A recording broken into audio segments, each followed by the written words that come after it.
పళ్ళు ఇవన్నీ కూడా తల భాగంలోనే ఉన్నాయి. చూశారు కదా అక్కడ, ఇదిగోండి చూశారు కదా. వీటి గురించి మనం తెలుసుకోవాలి. అయితే మీరు చెవులు శుభ్రం చేసుకోవాలంటే ఎలా చేసుకుంటారు? దూది పుల్ల పెట్టకూడదు, కోడిక పెట్టకూడదు.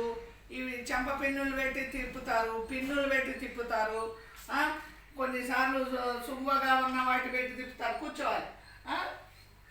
అమ్మ కొంచెం జరగండి, బాబు కూర్చుంటాడు. లేకపోతే వెనక కూర్చోన్నాను కావాలి. వెనక వెళ్తావా? వెనక బాగుంది కదా. చిన్న చిన్న రాళ్ళు చెవులో వేసుకుంటారు, అవునా?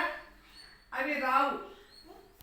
అలాగే ఒక్కొక్కసారి గింజలు, చింత గింజలు, సీతాఫల గింజలు, బఠానీలు, పూసలు ఇవన్నీ కూడా ఆడుకుంటా చెవులో పెట్టుకుంటారు. అవి రావడము కష్టంగా ఉంటుంది. అలాగే పుల్ల పెట్టి తిప్పుతూ ఉంటారు, పెన్సిల్ ముక్కు పెట్టి అంటారు. ఇవన్నీ కూడా డేంజర్. ఇవన్నీ చేయకూడదు. మన మురికి ఉంది అంటే ఏం చేయాలి అంటే, ఇప్పుడు మనం స్నానం చేస్తాం కదా, టవల్ ఉంటుంది కదా, టవల్ చివర ఇట్లా పట్టుకోవాలి. ఇట్లా పెట్టుకుని మెల్లవేస్తూ పోవాలి. మెల్లవేస్తూ పోతే ఏమవుతుంది? ఒక పుల్లలాగా అవుతుంది కదా.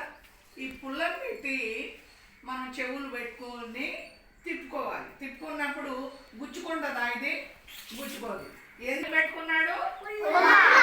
పెట్టుకుంటే మనకి చెవుడు వస్తుందా రాదా? ఈ డ్రమ్ పని అలా చేయకూడదు. అలాగే మనకు ఒక్కోసారి నిద్రలో కింద పడుకున్నప్పుడు చీమలు, పురుగులు, నూనె కాచిపోయకూడదు, వేడి నీళ్ళు పోయకూడదు. అట్లా కాకుండా చల్ల నీళ్ళు పోయాలి. చల్ల నీళ్ళు పోసి వెంటనే చెవుని పక్కకంటే ఆ నీళ్ళతో పాటు వస్తుంది. అదే ఉడుకు నీళ్ళు కానీ ఉడుకు నూనె కానీ పోతే ఏమవుతుంది? చచ్చిపోయి అక్కడే ఉంటుంది. అది మళ్ళీ కుళ్ళిపోయి లేనిపోయిన రోగాలను కలుగజేస్తుంది. అలా అందుకోసము వేడి నీళ్ళు పోయకూడదు, ఇంకా వేడి నూనె పోయకూడదు.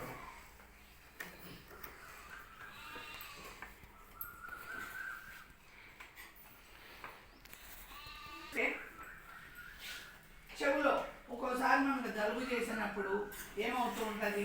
ఇలా పడుకున్నప్పుడు అమ్మో నోట్లో కూడా చీమిడి చెవులోకి వచ్చి చీమలాగా ఉంటుంది. అలాంటప్పుడు మనం ఏం చేయాలి? గుడ్డ పెట్టి ఉప్పు నీళ్ళలో వేసుకొని ఇట్లా తుడుచుకోవాలి. నేను చెప్పిన విధంగా తుడుచుకొని 2 చుక్కలు ఏమేయాలి? మందులు వేసుకోవాలి. ఇయర్ డ్రాప్స్ దొరుకుతాయి.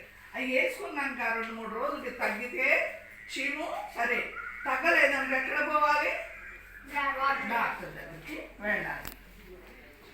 ఓకే, ఇక్కడ చూసారా, మనము చెవు అయిపోయింది, ముక్కు కాడకు వచ్చాము.